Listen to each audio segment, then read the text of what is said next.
Hello, this is Michael Tracy, and this video is responding to the following from John Krakauer. Tracy claims multiple times in various videos that I hold Pittman responsible for the Everest disaster, but he has never provided a quote from my book or anywhere else that actually states this, because I've never written or said that Pittman was responsible for the tragedy. First, let me provide the quotes, and then I'll provide a little analysis. And now, Lobsang had just towed Pittman on a short rope for 5 or 6 hours above the South Pole, substantially compounding his fatigue and preventing him from assuming his customary role in the lead, establishing the route. The fatigue that was being compounded was also blamed on Pittman. The previous afternoon, Lobsang had exhausted himself carrying a satellite phone for Pittman in addition to the rest of his load from Camp 3 to Camp 4. From the beginning, Krakauer was blaming the lack of fixed ropes on Pittman being short-roped, from the Outside Magazine article. For some reason, however, the Sherpas hadn't set out ahead of us on the night of May 9th. When Andorje and I reached the balcony, we were an hour in front of the rest of the group, and we could have easily moved on and installed the ropes, but Hall had explicitly forbidden me to go ahead, and Lobsang was still far below, short-roping Pittman. There was nobody to accompany Andorje. As Krakauer makes clear in his book and first video, under Krakauer's version of events, the failure to fix the ropes in advance was a key factor. The delays resulted from the combination of slow climbers and the failure to fix ropes in advance, and these two factors in tandem had an adverse impact that was significantly greater than the sum of their parts. Rob Hall and Scott Fisher knew long before May 10th that some clients were likely to be quite slow. This is why they were so adamant that it was crucial for the ropes to be fixed ahead of time. So in Krakauer's book, magazine article, and videos, he attributes the failure of the ropes to be fixed in advance as a major cause of the disaster. And he directly attributes that failure to Lobsang short-roping Pittman and carrying her satellite phone. At a fundamental level, Krakauer's narrative is false. When Krakauer, Groom, Andy Harris, and Andorje and Norbu all waited at South Summit, it was not because they were waiting on ropes to be fixed or for Lobsang to show up to fix them. They were waiting because Rob Hall told them to wait there for him to make the final decision about going to the summit. This was confirmed in Michael Groom's account of the situation. But in Krakauer's version, they were waiting on the ropes to be fixed, and he traces this failure to Sandy Pittman. In addition to this fundamental narrative being demonstrably false, Krakauer also makes several smaller claims about Pittman which appear to be factually invalid. First is this statement. The odd pair was passing other people and making good time, but the arrangement, a technique for assisting a weak or injured climber known as short roping, appeared to be hazardous and extremely uncomfortable for both parties. As one of my viewers pointed out, that is not an accurate definition of short roping as described in the AMGA Alpine Guide's course manual. As the Alpine Guide's course manual describes, short roping is not specifically for assisting a weak or injured climber.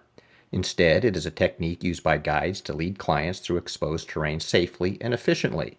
In fact, the manual notes it should be used any time where, quote, speed is safety.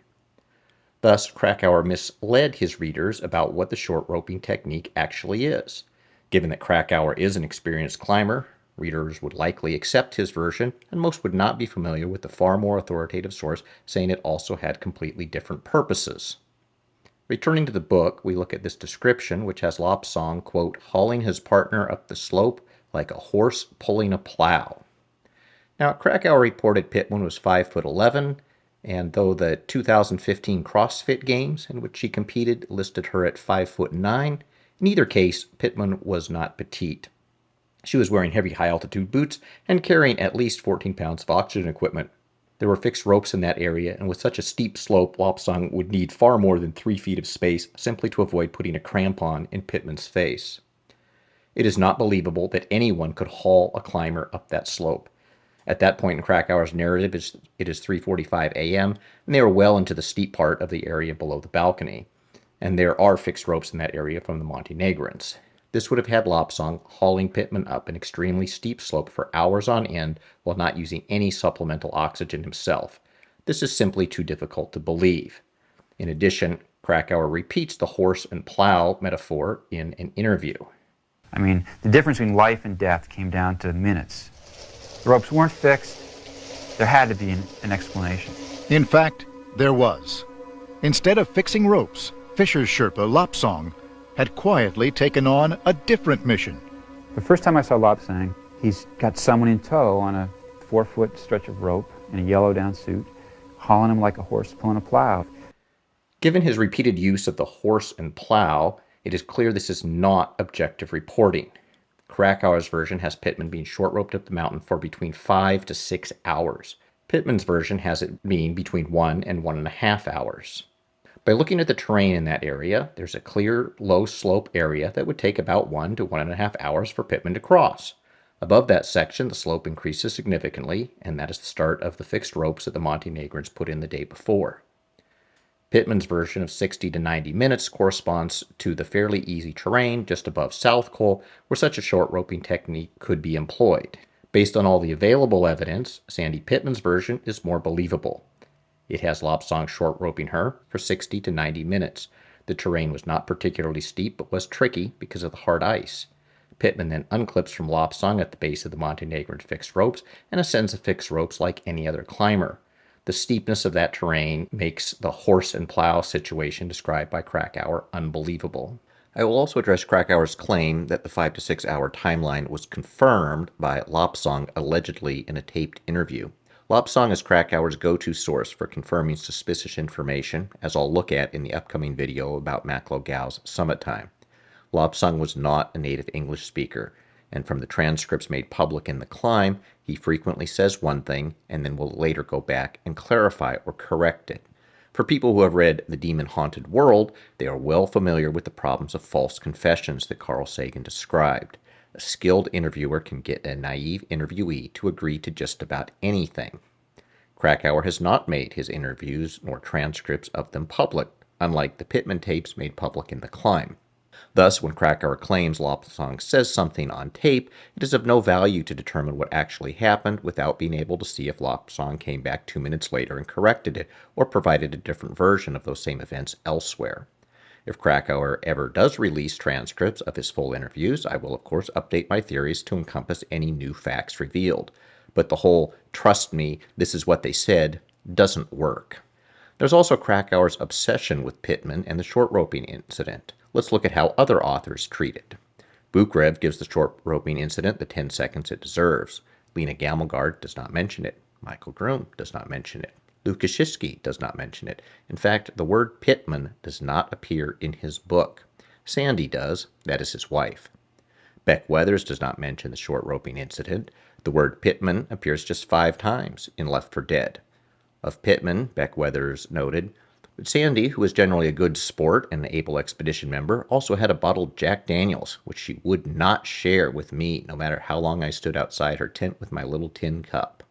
In contrast, Krakauer mentions the word Pittman 84 times in his book, though a couple of those are referring to Bob Pittman, her husband. The word groom only rates 55 mentions in Into Thin Air, and Yasko only 52. Even if you add any mention to Namba, it still only totals 67 references. That is 52 for Yasko, 32 for Namba, and subtract the overlapping 17 for Yasko Namba. Gammelgard only garners a paltry 10 references in Into Thin Air. Thus, I have no idea if John Krakauer was personally obsessed with Sandy Pittman, but looking at how many times she is mentioned and how much space is devoted to her in his book, certainly his book has an oversized obsession with Sandy Pittman when compared to any of the other survivor accounts.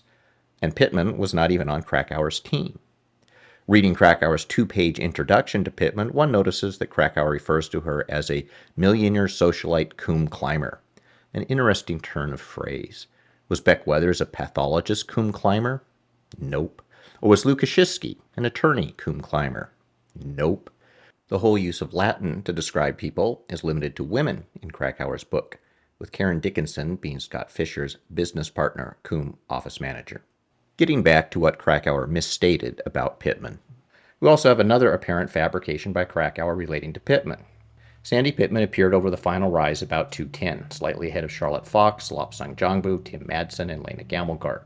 But Pittman was moving very slowly, and shortly below the summit she abruptly dropped to her knees in the snow. When Lopsang came to her assistance, he discovered that her third oxygen canister had run out. Early in the morning, when he'd started short roping Pittman, he'd also cranked her oxygen flow as high as it would go, 4 liters per minute, and consequently she used up all her gas relatively quickly. Fortunately, Lopsang, who wasn't using oxygen himself, was carrying a spare oxygen canister in his pack, He attached Pittman's mask and regulator to the fresh bottle, and they ascended the last few meters to the top and joined the celebration in progress. Here, Krakauer adds that not only was Pittman being short-roped that morning, but Lobsang had cranked her oxygen to 4 liters per minute, and this was somehow responsible for Pittman running out of oxygen just below the summit. Krakauer does not say how he knows Lobsang did this, as in none of his published portions of this interaction with Lobsang was this ever mentioned. Krakauer also didn't report it earlier in the book when he described the short-roping incident.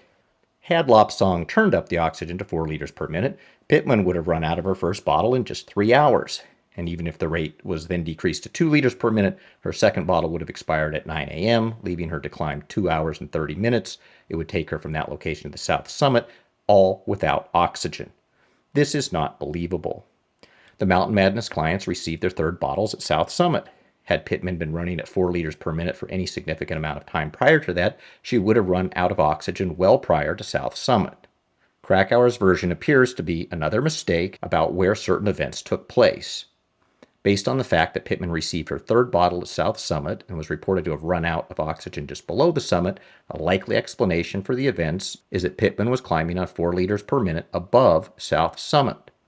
This is the whole yellow brick road that I addressed in the first video about 1996, that Scott Fisher supplied his clients with far more oxygen than a typical expedition, and that is how he planned on everyone reaching the summit. It also explains how Pittman was doing so well in this photo here. Nor is using 4 liters per minute on the final summit ridge unusual. For instance, Neil Beitelman was using 4 liters per minute for the final slope before the summit.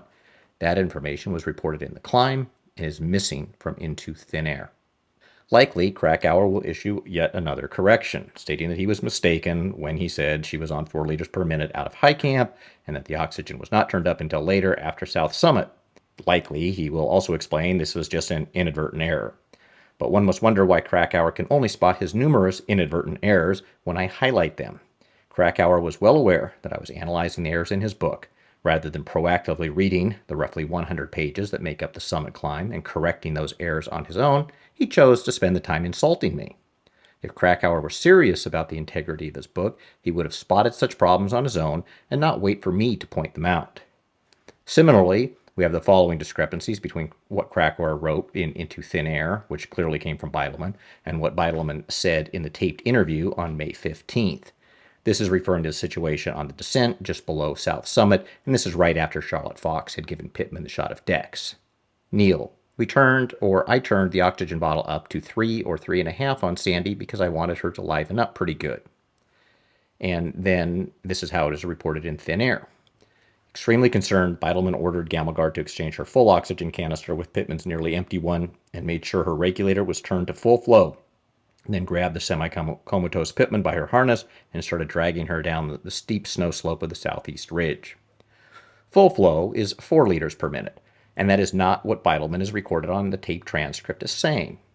As with this next discrepancy between what Beitelman says in the transcript and what Krakauer reported, we have to accept that Beitelman said one thing in the debriefing session that he knew was being taped, and then told Krakauer something completely different, and that Krakauer never bothered to cross-check the two, even after my videos had already spotted a significant discrepancy between what Krakauer said Beitelman told him and what Beitelman had said in the transcript and that photo from page 11.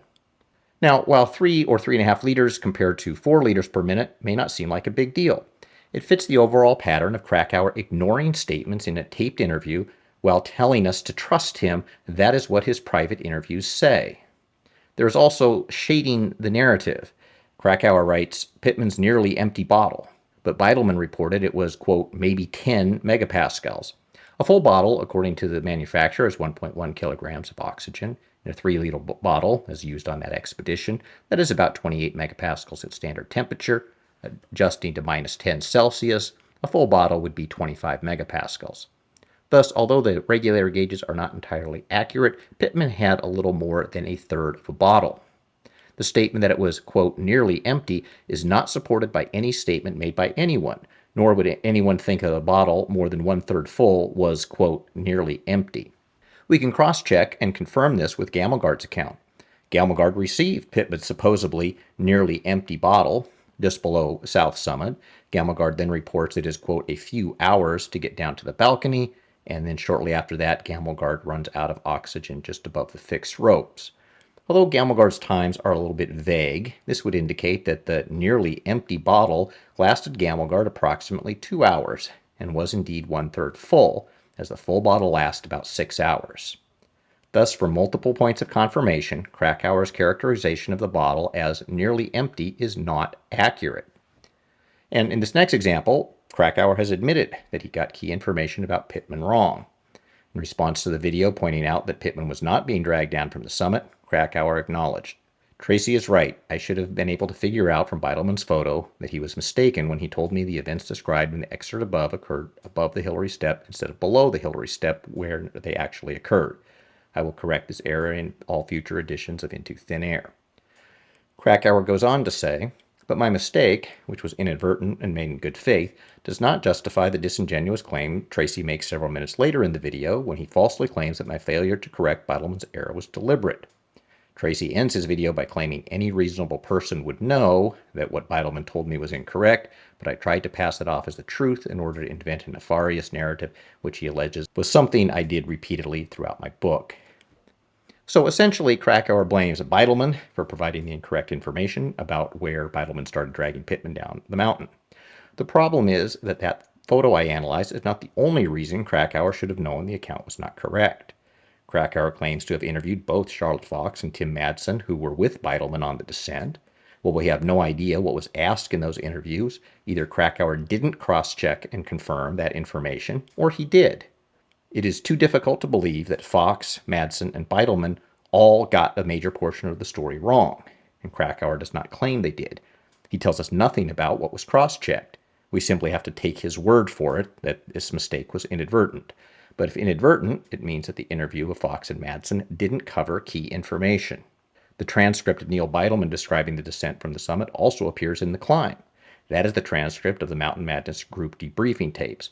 All the Mountain Madness clients were there except Charlotte Fox, who had been helicoptered out to seek medical attention. In that transcript, Beitelman is clear that he started dragging Pittman down from below South Summit and not from below the summit. Thus, Krakauer had multiple different sources that should have signaled there was a problem with the version Beitelman allegedly told Krakauer. All of these numerous, supposedly accidental mistakes relating to Sandy Pittman's climb raise serious questions about whether those mistakes were indeed accidental. I'll await Krakauer's response to see if he is willing to also correct these additional discrepancies in his book. A prompt correction is more in line with an honest mistake. Legitimate journalists fix their mistakes promptly. And for an ending, I will provide you with a fact about Sandy Pittman that is not completely invented out of thin air. She and John Krakauer both share April 12th as a birthday. That year, they were both in base camp. Krakauer turned 42 and Pittman 41. And if you really look at it, the two had far more in common than just a birthday.